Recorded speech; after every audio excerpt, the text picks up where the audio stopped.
The scorching sun beat down mercilessly on the endless stretch of golden sand dunes that surrounded the small village of Kaya in Burkina Faso. Ibrhaim Traore wiped the sweat from his forehead as he stood at the edge of what used to be his family's farmland. The drought had lasted for 3 consecutive years, turning the once fertile soil into cracked, lifeless earth that could barely support a single blade of grass. Ibrhaim was not like other farmers in his community. While his neighbors had given up hope and migrated to the cities in search of work, he remained determined to find a solution. His background in environmental engineering, which he had studied at the University of Ouagadougou before returning to help his family, gave him a unique perspective on the challenges facing his homeland. The young man had been observing something peculiar for months. During his daily walks across the barren landscape, he noticed that certain areas of sand felt different beneath his feet. When he dug deeper in these spots, the sand appeared slightly damp, even during the driest periods of the year. This discovery sparked his curiosity and led him to conduct informal experiments that would eventually change everything. One evening, as Ibrhaim sat with his elderly grandfather under the baobab tree that had provided shade for their family for generations, the old man shared stories about the ancient times when their land was lush and green. His grandfather spoke of underground rivers that once flowed beneath the desert, carrying life-giving water to distant places. These tales, which Ibrhaim had heard countless times as a child, suddenly took on new meaning. Ibrhaim began to research everything he could about underground water systems and desert hydrology. He discovered that beneath many of the world's driest regions lay vast aquifers containing salt water that had been trapped for thousands of years. While this water was too salty for drinking or traditional irrigation, Ibrhaim wondered if there might be another way to use it. His breakthrough moment came when he remembered reading about a process called solar desalination that could separate salt from water using only the power of the sun. However, the traditional methods were expensive and required complex equipment that his community could not afford. Ibrhaim realized that nature itself might provide the solution he was looking for. The young engineer began to envision a system where salt water could be buried beneath layers of sand, allowing the natural heat of the desert sun to slowly evaporate the water while leaving the salt behind. The evaporated water would then condense and collect in specially designed underground chambers, creating a source of fresh water that could transform the desert landscape. Ibrahim's family and neighbors initially thought he had lost his mind when he started digging large holes in the sand and talking about buried water. His younger sister, Fatima, worried that the harsh desert conditions were affecting his judgment. However, Ibrahim's determination never wavered, and he continued to develop his revolutionary idea. After months of planning and sketching diagrams in his notebook, Ibrhaim was ready to put his theory to the test. He had identified several locations where the underground saltwater was closest to the surface, making it easier to access with simple tools and minimal resources. His plan was ambitious and unlike anything that had ever been attempted in their region. The first challenge was convincing the village elders to allow him to use a portion of the communal land for his experiment. Many of them viewed his project with skepticism, arguing that their ancestors had tried everything possible to bring water to the desert. However, Ibrahim's respectful approach and detailed explanations eventually won over enough supporters to give him permission to proceed. As word of Ibrahim's unusual project spread throughout the village, people began to gather around his work site each day to watch his progress. Some came out of genuine curiosity, while others simply wanted to witness what they believed would be an expensive failure. The pressure of having so many observers could have been overwhelming, but Ibrhaim used their presence as motivation to prove that his innovative approach could succeed. The night before he planned to begin the actual construction of his underground water system, Ibrhaim could barely sleep. He had calculated every aspect of the project multiple times, but the uncertainty of venturing into uncharted territory filled him with both excitement and anxiety. Tomorrow would mark the beginning of either his greatest triumph or his most public disappointment, and there was only one way to find out which it would be. Dawn broke over the village of Kaya with the same relentless heat that had characterized the region for months. But this morning felt different to Ibrhaim Traore. Armed with shovels, pickaxes, and a hand-drawn map of his proposed excavation sites, He began the backbreaking work of digging into the desert floor. His first task was to locate the underground saltwater deposits that would fuel his revolutionary experiment. The work was exhausting under the blazing African sun. Ibrahim started before sunrise each day, hoping to accomplish as much as possible before the temperature became unbearable. His hands quickly developed thick calluses from gripping the shovel handles, and his back ached from hours of bending and lifting. Despite the physical challenges, his determination never wavered, because he knew that success would mean everything to his community. After 2 weeks of digging, Ibrahim finally struck salt water at a depth of 12 feet. The murky, briny liquid that bubbled up from the hole tasted terrible and smelled even worse. But to Ibrahim, it represented hope. This was the raw material that would power his innovative desalination system, and seeing it confirmed that his research had been accurate. The next phase of construction proved even more complex than the initial excavation. Ibrahim needed to create a network of interconnected chambers beneath the sand, each serving a specific purpose in his water purification process. The main chamber would hold the salt water, while smaller secondary chambers would collect the condensed, fresh water as it separated from the salt through natural evaporation. Working with limited resources, Ibrahim had to be incredibly creative with his materials. He used old plastic sheeting from abandoned construction projects to line his chambers, preventing the salt water from seeping into the surrounding sand. Clay pots and metal containers that he purchased from the local market became integral components of his collection system. Every piece of equipment had to be carefully positioned to maximize efficiency. Ibrahim's younger brother, Musa, initially mocked the project but gradually became fascinated by the engineering challenges involved.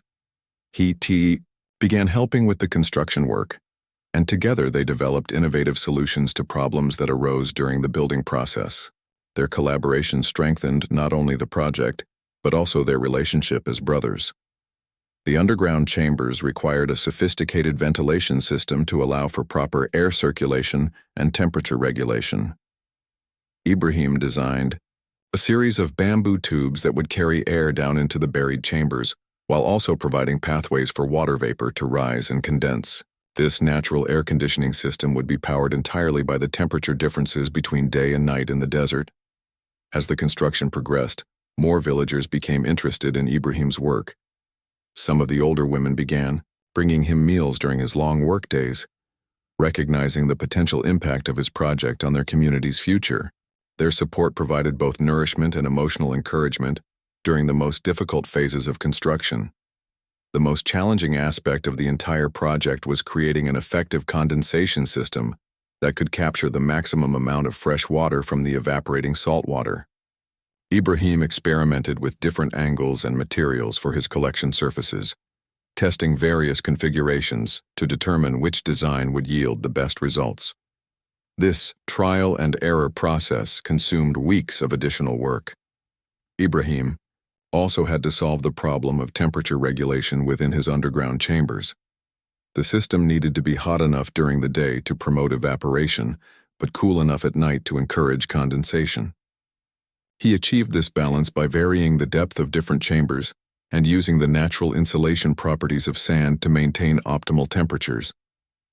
Local children often gathered around the construction site after school, fascinated by the complex network of tunnels and chambers that Ibrahim was creating beneath their feet. He took time to explain his work to them, hoping to inspire the next generation of innovators and problem solvers. Their enthusiasm reminded him why this project was so important for the future of his community. After 6 weeks of intensive construction, Ibrahim's underground water system was finally complete. The network of buried chambers extended over an area roughly the size of a football field, with saltwater storage areas connected to freshwater collection points through an intricate system of tubes and channels. The entire operation was hidden beneath several feet of sand, invisible to casual observers. The moment of truth had arrived, and Ibrahim knew that the next few days would determine whether months of hard work had been worthwhile. He filled the main chamber with salt water pumped from the underground deposits, sealed all the connections, and waited for the desert sun to begin its work. The entire village seemed to hold its breath as they waited to see if Ibrahim's ambitious experiment would actually produce the fresh water they so desperately needed. The first week after Ibrahim activated his underground water system passed with agonizing slowness. Every morning, he checked the collection chambers with growing anxiety, finding only tiny droplets of water that seemed insufficient to justify the massive effort he had invested. The villagers who had initially supported his project began to whisper among themselves, wondering if they had been foolish to believe in such an unconventional approach to their water problems. Ibrahim's confidence started to waver as doubt crept into his mind. Perhaps his calculations had been wrong, or maybe the desert climate was too harsh for his system to function effectively. He spent sleepless nights reviewing his designs and wondering if he should abandon the project before embarrassing himself further in front of his community. However, Ibrahim's engineering background had taught him that complex systems often require time to reach optimal performance. He decided to give his experiment another week before drawing any conclusions about its effectiveness. During this waiting period, he made small adjustments to the ventilation system and repositioned some of the collection surfaces to improve their efficiency. On the morning of the 10th day, Ibrahim made a discovery that changed everything. When he checked the main collection chamber, he found nearly 2 gallons of crystal-clear fresh water that had condensed overnight. The water was completely free of salt and had a clean, pure taste that was far superior to anything available in their village. His system was working, and the results were better than he had dared to hope. Word of Ibrahim's success spread quickly throughout Kaya and neighboring villages. People traveled from miles away to see the mysterious underground system that could transform saltwater into fresh water using only the power of the sun. Many visitors were skeptical until they tasted the water themselves and realized that Ibrahim had achieved something truly remarkable. The local government officials soon heard about the project and sent representatives to investigate Ibrahim's claims. These officials had seen many failed development projects over the years and approached the situation with considerable skepticism. However, when they witnessed the system in operation and tested the water quality, they immediately recognized the potential significance of Ibrahim's innovation. As production continued to increase, Ibrahim began sharing his fresh water with families throughout the village. Children who had never tasted truly clean water marveled at its purity, while elderly residents compared it favorably to the water they remembered from their youth when the region was less affected by drought. The psychological impact of having access to abundant fresh water was almost as important as the practical benefits. Ibrahim's success attracted the attention of agricultural specialists who recognized the potential for expanding food production in the region. The fresh water from his system could support small-scale irrigation projects that would allow families to grow vegetables and other crops that had been impossible to cultivate during the drought years. This possibility excited Ibrahim because he had always envisioned his water system as the foundation for broader community development. Local women, who traditionally bore the responsibility for collecting water for their families, were particularly enthusiastic about Ibrahim's project. Many of them had been walking several miles each day to reach the nearest water source, carrying heavy containers on their heads under the scorching sun. Ibrahim's system promised to eliminate this burden and free up time for other important activities. The engineering community in Burkina Faso began to take notice of Ibrahim's achievement, and several university professors requested detailed information about his design and construction methods. They were impressed by his innovative use of readily available materials and his ability to create an effective system without expensive imported equipment. Ibrahim realized that his success with the initial installation meant he could expand the system to serve more families and eventually transform larger areas of desert into productive land. He began planning a second phase of construction that would triple the water production capacity and serve as a model for similar projects throughout the region. The environmental benefits of Ibrahim's system extended beyond just water production. By creating localized sources of fresh water, his project reduced the pressure on distant water sources that were already stressed by overuse and climate change. This sustainable approach to water management aligned with broader conservation goals for the region. As the first month of operation concluded, Ibrahim's underground system was producing more than 50 gallons of fresh water daily. This output exceeded his most optimistic projections and demonstrated that his innovative approach could scale up to meet the needs of much larger communities. The success of the project had transformed Ibrahim from a struggling farmer into a local hero and innovator. The psychological transformation in the village was as dramatic as the practical changes. People who had been preparing to abandon their ancestral homes now spoke about the future with renewed hope and optimism. Ibrahim's success had proven that creative thinking and determination could overcome even the most challenging environmental obstacles, inspiring others to pursue their own innovative solutions to local problems. News of Ibrahim's revolutionary water system spread far beyond the borders of Burkina Faso, attracting international attention from development organizations, environmental scientists, and government agencies across West Africa. Delegations began, arriving in the small village of Kaya, to witness firsthand how a young farmer had managed to solve one of the region's most persistent challenges using nothing more than ingenuity and determination. The first major international visitor was Dr. Sarah Mitchell, a hydrology specialist from the United Nations Development Program who had been working on water access projects throughout Africa for over 15 years. When she arrived at Ibrahim's site, she expected to find a modest improvement over traditional water collection methods. Instead, she discovered a sophisticated underground system that challenged conventional approaches to desert water management. Dr. Mitchell spent 3 days documenting every aspect of Ibrahim's system, taking detailed photographs and measurements, while interviewing him about his design process and construction techniques. She was particularly impressed by his use of natural temperature variations to power the desalination process, noting that this approach could be replicated in similar climates worldwide without requiring expensive external energy sources. The international attention brought both opportunities and challenges for Ibrahim and his community. While the recognition validated his innovative approach and opened doors for potential funding and expansion, it also created pressure to scale up his operation quickly before he had fully understood all the long-term implications of his system. Ibrahim found himself in the unfamiliar position of explaining complex engineering concepts to visiting scientists, government officials, and journalists who spoke different languages and came from vastly different cultural backgrounds. Despite having no formal training in public speaking or media relations, he proved to be an articulate and passionate advocate for his technology. The African Development Bank expressed serious interest in funding a large-scale implementation of Ibrahim's system across multiple countries in the Sahel region. Their preliminary assessment suggested that his approach could provide clean water access for millions of people while requiring minimal ongoing maintenance or external support. This possibility excited Ibrahim, but he insisted on thoroughly testing his system over a full year before committing to any major expansion.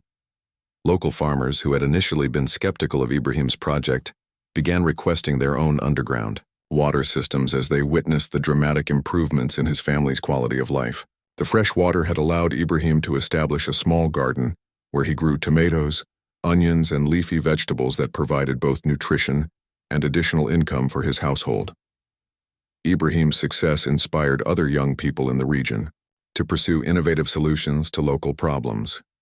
His sister Fatima enrolled in engineering courses at the regional technical college, motivated by her brother's example to develop her own problem-solving skills. Several other village youth began experimenting with alternative energy projects and sustainable agriculture techniques. The water quality produced by Ibrahim's system consistently exceeded World Health Organization standards for drinking water, containing no harmful bacteria or chemical contaminants. Independent laboratory tests confirmed that the desalination process removed not only salt, but also other impurities that were present in the underground source water, resulting in exceptionally pure water that was safer than most municipal water supplies. Ibrahim began documenting his construction methods and operating procedures, creating detailed manuals that could be used by others who wanted to replicate his system. He collaborated with local teachers to develop educational materials that would help community members understand the scientific principles behind his innovation, fostering broader appreciation for engineering and environmental problem-solving. The economic impact of the water system extended well beyond Ibrahim's immediate family. Local women who no longer needed to spend hours each day collecting water were able to engage in income-generating activities such as small-scale trading and craft production. This shift in time allocation had measurable effects on household incomes and overall community prosperity. Environmental monitoring revealed that Ibrahim's system had minimal negative impact on the surrounding ecosystem, while providing substantial benefits for local plant and animal life. The availability of fresh water in the area had attracted birds and small mammals that had not been seen in the region for several years, suggesting that the system was contributing to ecological restoration. Ibrahim's innovation challenged fundamental assumptions about what was possible in desert environments with limited resources. His success demonstrated that effective solutions to complex environmental problems did not always require expensive technology or external expertise, but rather creative thinking, persistence, and deep understanding of local conditions. The young engineer began receiving invitations to speak at conferences and workshops throughout Africa and beyond. However, he remained committed to his community and insisted that any speaking engagements be scheduled around his ongoing work to maintain and improve his water system. His dedication to his roots earned him even greater respect from both local residents and international observers. As the 6-month mark approached, Ibrahim's underground water system had produced over 10,000 gallons of fresh water while operating with minimal maintenance requirements. The success of the project had transformed not only the physical environment of his village, but also the mindset of its residents, proving that innovative thinking could overcome seemingly insurmountable challenges and create lasting positive change. The transformation of Ibrahim's village reached a turning point when agricultural specialists from the West African Rice Development Association arrived to assess the potential for expanded crop production using his innovative water system.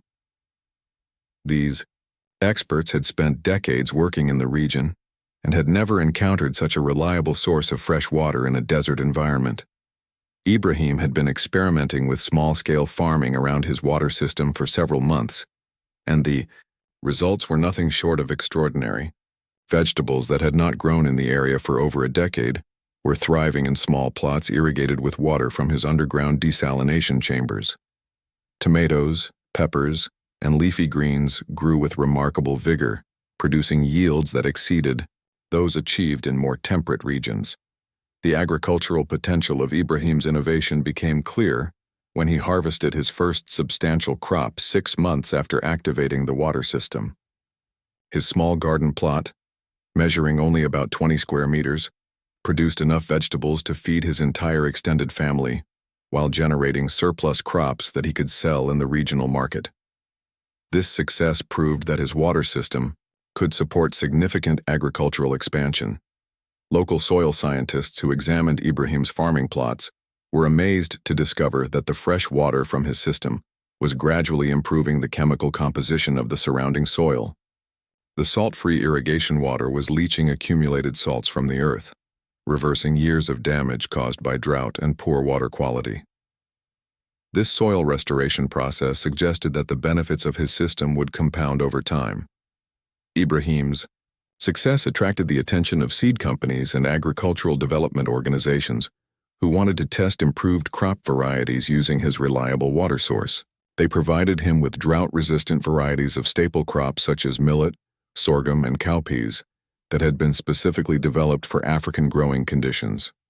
The combination of superior seeds and abundant fresh water produced remarkable results.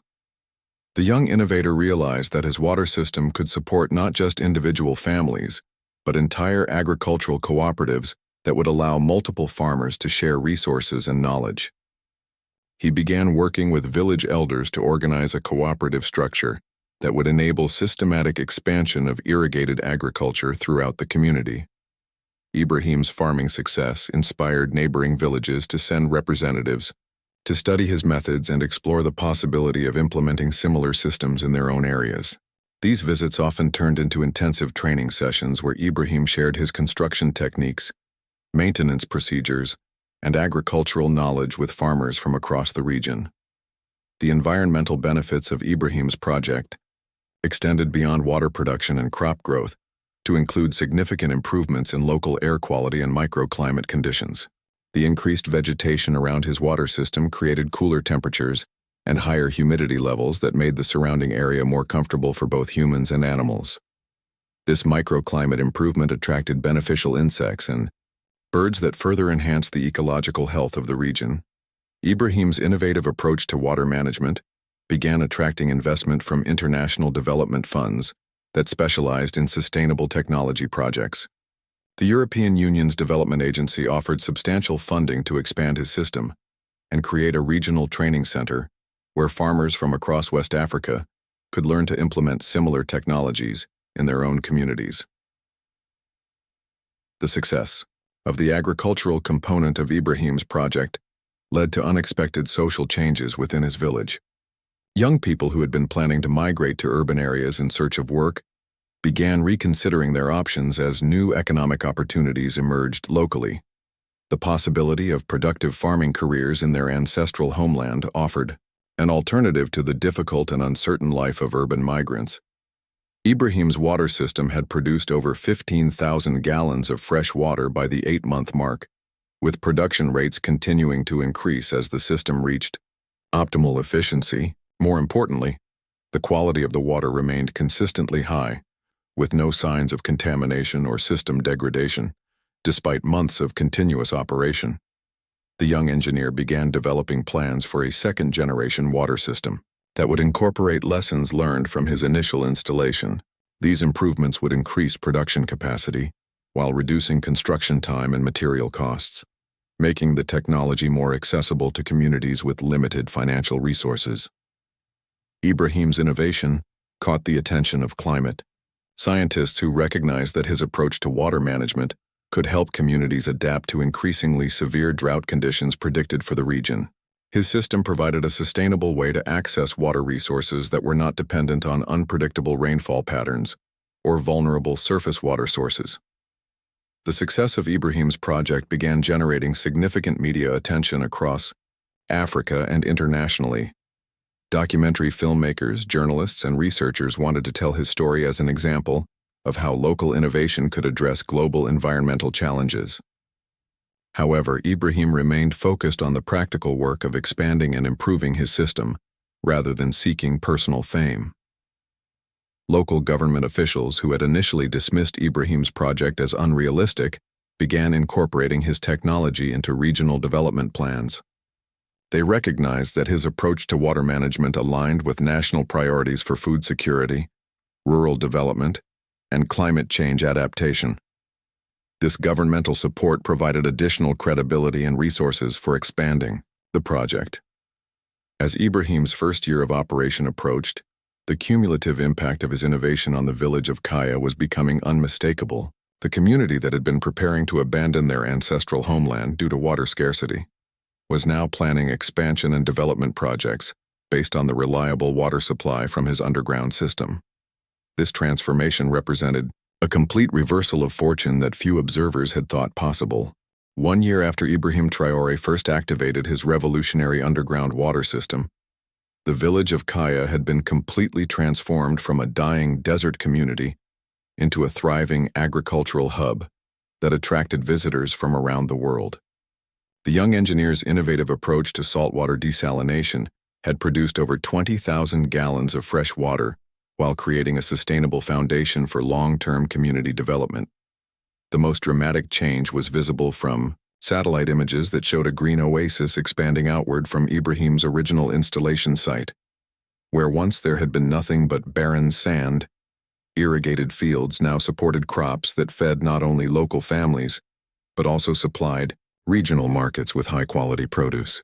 The transformation was so striking that climate researchers began using Kaya as a case study for successful desert reclamation projects.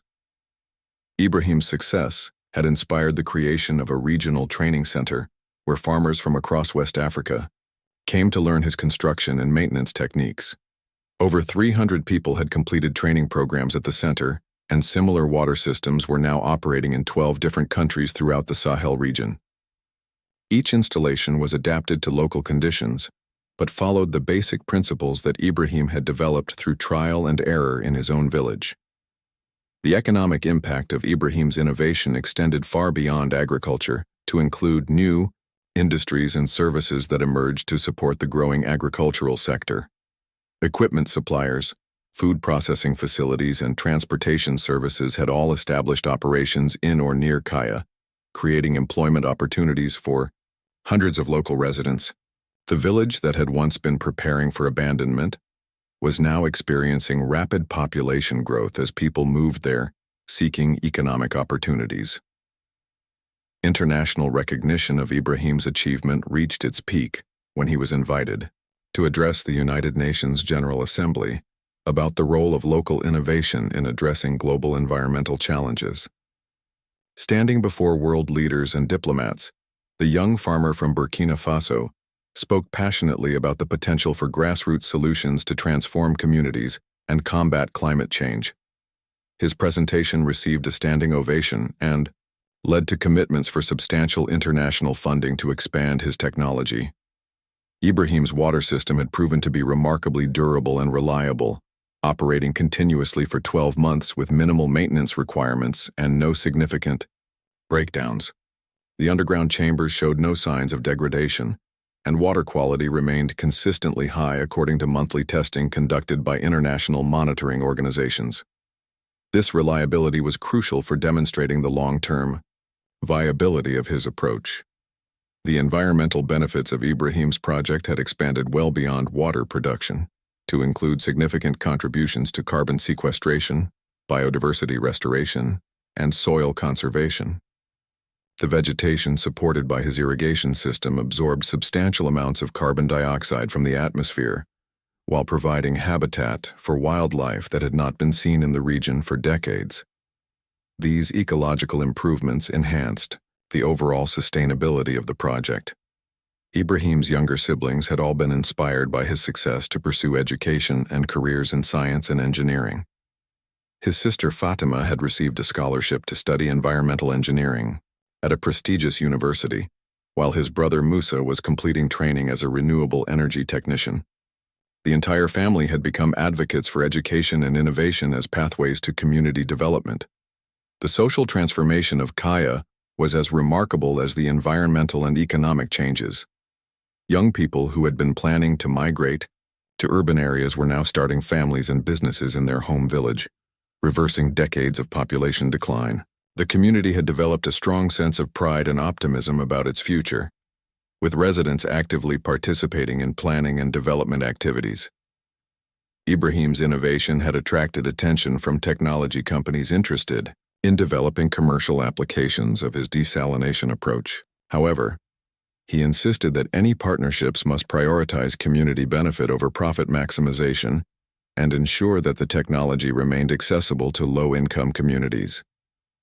His commitment to social responsibility earned him respect from both business leaders and development advocates.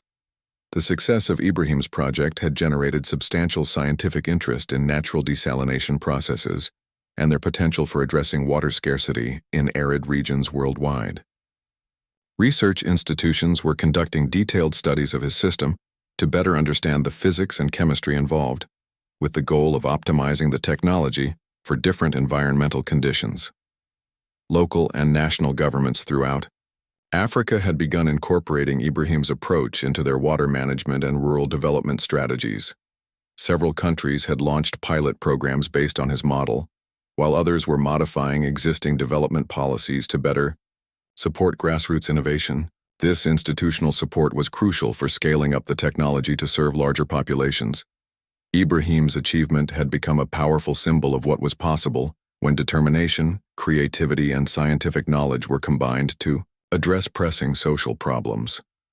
His story was being taught in schools throughout Africa as an example of how young people could make meaningful contributions to their communities and the world. This educational impact ensured that his legacy would continue to inspire future generations of innovators. As Ibrahim stood on the hill overlooking his transformed village, watching children play near the green fields that his innovation had made possible, he reflected on the journey that had brought him to this moment. The young man who had once struggled to save his family's failing farm had become an international symbol of hope and innovation. His success proved that with vision, persistence, and hard work, even the most challenging environmental problems could be overcome, transforming not just landscapes but entire communities and inspiring others to pursue their own solutions to the world's most pressing challenges.